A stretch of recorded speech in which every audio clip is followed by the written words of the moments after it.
Welcome to Board Game Empire. We're going to be showing you a quick overview and review of Run, Run, Run.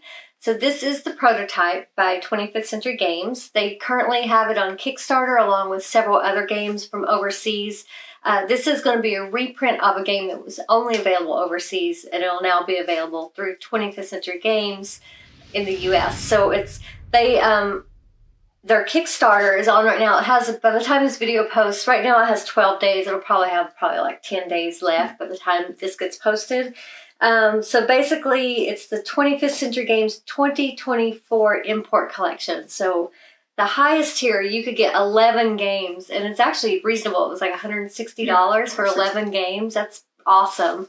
And they have Hamster Roll on there, Run, Run, Run. They chose popular games from overseas that it would cost an arm and a leg to get because you had to pay the shipping from overseas to get them here. So, and I will say, Hamster Roll is our favorite dexterity game. Fun. It's amazing. Yeah, that's one of the ones you can get. Run, Run, Run. You can get it by itself as well with some extra components. So, yeah, you should. We'll put the link in the description. You should definitely check it out. So we had the opportunity to play this one, which is the prototype right now of the Run, Run, Run reprint. So you are, basically, it's a cooperative game. You're working together, trying to prevent the mummies from getting to the final tile here. So you start out with, each of you have a cat venturer. Make sure I say that right, cat venturer. You are basically trying your best to build out room tiles as much as you can before the first mummy is awakened. So it's very simple. Each player gets to choose one of 3 actions on their turn. But before you do anything, you have to do the mummy phase. The game starts out with 1 mummy dice because there's no mummies right now. And each of these mummies that awaken, some of them will add more dice. So the more mummies you add, the big possibility you're going to have to roll more dice during the mummy phase. So you roll the dice. If you roll a blank, nothing happens. If you roll the mummy, then you have to place a heart on the mummy card. Once it gets to 5 hearts, you will just slide that down, turn the mummy over. That becomes his life points. And then you do what this tile says. So we have to discard a tile, a room tile, that means from the game, and 2 of your torches. So, and you can divide that amongst the players that are playing. So the torches are a supply that everyone pulls from, but as far as the room tiles, you can decide who has to discard that room tile from their hand. So you're trying to, it's a race game. You're trying to basically put as many tiles out, because when that mummy wakes up, you're going to be placing him at the furthest tile away from the final tile that he's trying to get to. And that name of that room has... Tomb? What is the name of the room that they're trying to get to? That would be a tomb. Pharaoh's Vault. I cannot remember. Okay, so you get to choose where he goes, as long as it's however many would be the furthest steps for him to get to Pharaoh's tomb. So in the way you decide that, you can see the little open doorways between the tiles. If they're blocked, he can't go that way. So he would have to go here. He would have to go a pretty long ways to get to that from here. So you can count the steps if you want, but we would stick him right there probably. So during that phase, that's what you do first. Then the players have choices of 3 different moves. They can explore. That's where you move your cat venturer up to 3 spaces for free. So remember, it has to follow the rules of has to have an open doorway. So sometimes if you want to go here or here, you can't just go right there because there's no door. You would have to go an extra tile to get there. You can go further as long as you are willing to discard tiles from your draw deck. But remember, if you run out of tiles, you then are stuck with whatever the game doesn't end, but you won't be able to add any more tiles to give yourself more buffer between that and the Pharaoh's tomb. So it's a balancing game. You need to figure out when is the best time to pounce and not really care much about adding more rooms, more caring about getting that mummy, killing the mummy as soon as you can so he can't get there.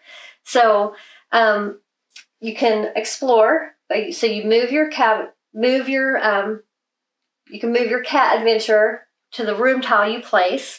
You pick one of your tiles and you place it here, which is has like the placement rules.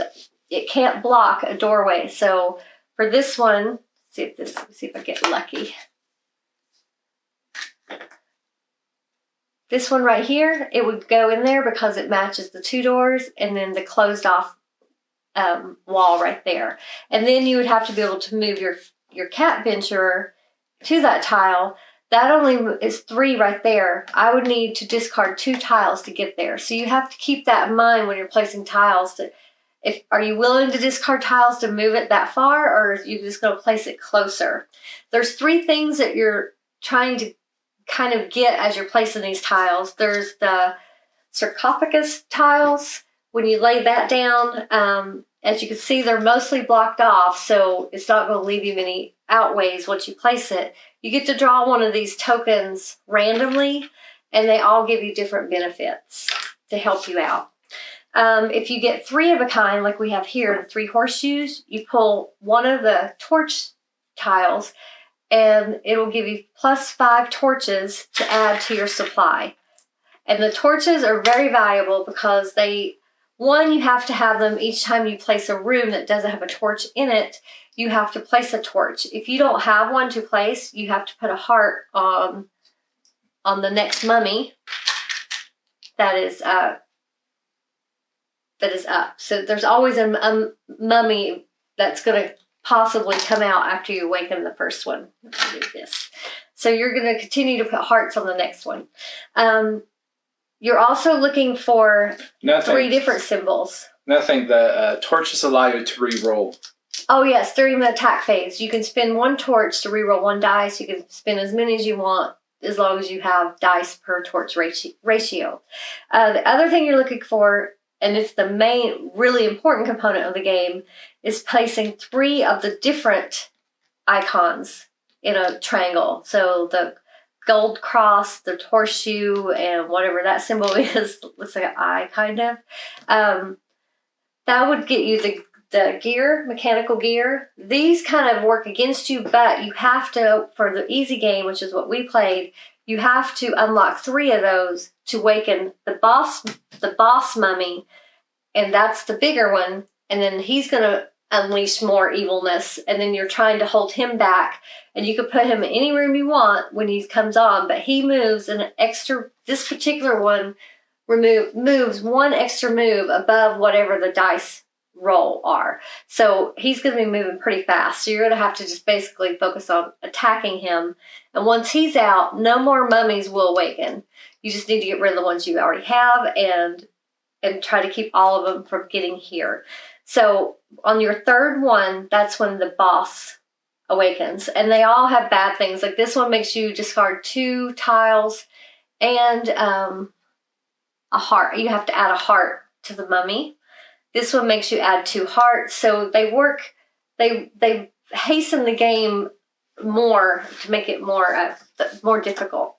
So that's your explore action. You can fight. This is when, if you're in reach of the mummy or can get there, if you have enough, if you want to discard some tiles, you'll go in the same space as the mummy, and then you will choose, based on the tiles in your hand, how many dice you want to roll. And it's based on the number of rooms that are open, doorways. Does that one have 6? Yeah, 1, 2, 3, 4, 5. So that is a good one. 1, 2, 3, 4, 5. The torch ones have more. This one only has 2. So you can use as many tiles as you want, but there's only a total of 6 dice. So you want to hopefully have enough dice to roll all 6. You would roll all 6 of these combat dice. If they're that symbol, it removes 1 of the hearts. So this mummy had 16 hearts. I'm just going to put a bunch on there. So I would remove 3 of them right there from that first attack. If I want to spend more torches, oh, actually there's another one. Another one came off. I can re-roll these two for 2 torches to try to get more hits, or I could take what this says. This one is a question mark, so your cat venture ability kicks in. If it was him rolling, we would use that because it does a hit. Mine allows me to draw another tile, which is also helpful because the tiles are what help you use more dice. So depends on what your cat venture thing is. And this one allows you to draw another tile. So you may want to use a torch to re-roll that one to try to get a hit. This one does not work on the boss. It does work on the regular mummies. It's the lure one. It lures them to an adjacent space away from Pharaoh's tomb. And that does cover all of them. So you're just going to be either exploring. At this point, you would be attacking. Once the big boss is out, you're going to be attacking. Or you can cooperate, which is this is free move. It does not count for your 3 moves. You can move wherever. If you want to cooperate, you go on the same tile, you turn over the top regroup tile, and you take the benefit. So this one will get you a sarcophagus token and 3 tiles. And then you decide who gets those of your group of people that are playing, who gets how many tiles and what. And so the sarcophagus, we would have gotten a total of 5 tiles to split between both of us, which really helps, especially in this stage of the game. Then at the end of every turn, you're always going to draw a tile. So you just keep going until you either beat the mummy or until the mummy reaches the Pharaoh's tomb. Once they're in this room, they do stop, and it only takes them 1 more turn to get there. If they get there, the game is over. So we did actually win. We did play easy, and we got very lucky. I think this dice was loaded. It hardly rolled I rolled 13 times. Never got two times. Two times I rolled 2 dice for 2 turns. I got only twice. I rolled the icon. Yeah, so it took a while for our mummy to come out because we were getting very lucky with that dice. So we were able to build out quite a bit before it even came out. Should have played lottery today. But they do move fast. Once they're out, you feel like, wow, this game's easy. Once they're out, though, it goes faster because you're rolling extra dice or things that he makes you, penalties he gives you. Then you, pretty soon, if you're playing correctly, you're going to bring out that big boss because once they're out there, all you're focusing on is attacking the mummies. And they do not attack back, so it's just a one-way battle. So you just keep going to see which side wins. So what did you think? I really like the components. The tile laying, dice are really cool. The little character wooden pieces on all the cardboard.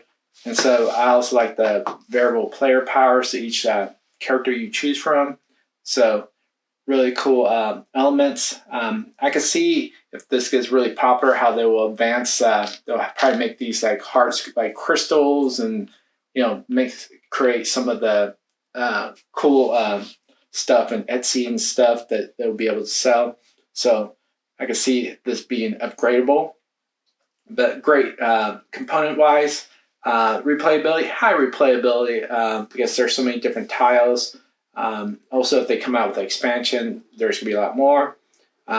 Setup is very quick. It only took probably 5-7 minutes. Tear it down is probably going to be a lot faster. And teach probably 5 minutes or less. So high replayability. It is a little bit of table hog as you build more and more, but you could consolidate enough to a small table should be able to play with it. Mechanics, simple mechanics. Like I said, it's only 5 minutes or less to teach. It's pretty much, there is a luck-based factor because it is rolling. Also, the tile you're choosing. So there is a luck-based factor, but there is a lot of ways to pretty much mitigate your luck and actually have some strategic elements to it. Also, you cannot crosstalk with about the tiles you have with your whoever you're playing with. So, but there is a lot of strategy to it. So, great mechanics and everything. So overall total, I'm giving this an 8 out of 10. I really enjoyed this. It's pretty cool. I mean, I'm originally from Spain. I know this probably, I haven't been in Spain since I was 12, but this is, I wish they had this when I was living there at the time. This is a cool game, and happy to see some international games like Hamster Roll and Run Run Run coming to the US. Can't wait to see some more. There are so many amazing games internationally that I can't wait for them to come here. So 8 out of 10. Yeah, I enjoyed this. It didn't feel like a cooperative game, which is for us, that's a good thing. We're not normally that big on cooperative games, although there has been a few that we enjoyed. Yeah. This one it's fun. It feels more, you're working together, which does make it fun, but at the same time, you're your own player. You're not, some cooperative games, you're very, you depend on the other one very, very much so. This one, you're working together, but you're also playing your own game at the same time, if that makes sense. But so it's fun, and it moves fast, and it has a build, so it keeps you interested. It's not like, oh, place a tile, do this. It's actually keeps you engaged and excited because you're looking for patterns. You're trying to complete either the 3 different ones or the 3 of a kind. Yeah, it's a lot of, even though there is luck, there is, with what you do have, there's a lot of strategy of the best way to use that, and trying to a balance of keeping those torches, using them wisely, and so there's a lot of strategy in this game within the luck at the same time. So yeah, because you can mitigate with the torches, your dice roll and stuff like that. Yeah, it's very balanced, and I could see why this game was popular overseas as well. So I'm very excited that we got to play this game and show it to you. I would give this an 8 for sure. It's a fun game. It's a great filler game. It didn't take that long to play, and it's a thinker. It keeps you enough engaged where it does, and the build, it just keeps you excited. So I would highly recommend checking out their Kickstarter. None of the games are that expensive. I think this one, how much was it with so the Run Run Run set, you get that and something else. I can't, oh, there it is. Sorry. I had it up before. What's the Run Run Run set?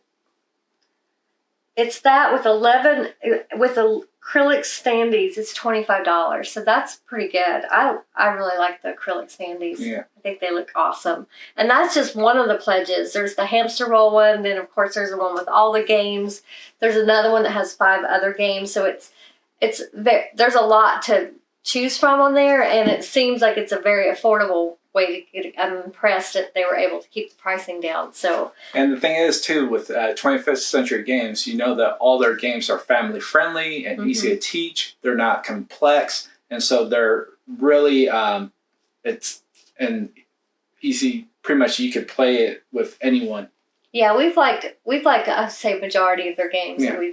They've sent us a lot of their games. So. Hopefully our video helped you to figure out for yourself if this is a game you would want to add to your collection, or maybe some of the other games they're offering on that Kickstarter. We will put the link in the description. Thank you for checking this out. Please give this video a like and share it with your friends and family so they can check it out. We hope you'll subscribe to us if you're not already. If you are, thank you so much for being a subscriber. Please click that bell, leave a comment or a question. Thank you for watching, and we look forward to seeing you next time.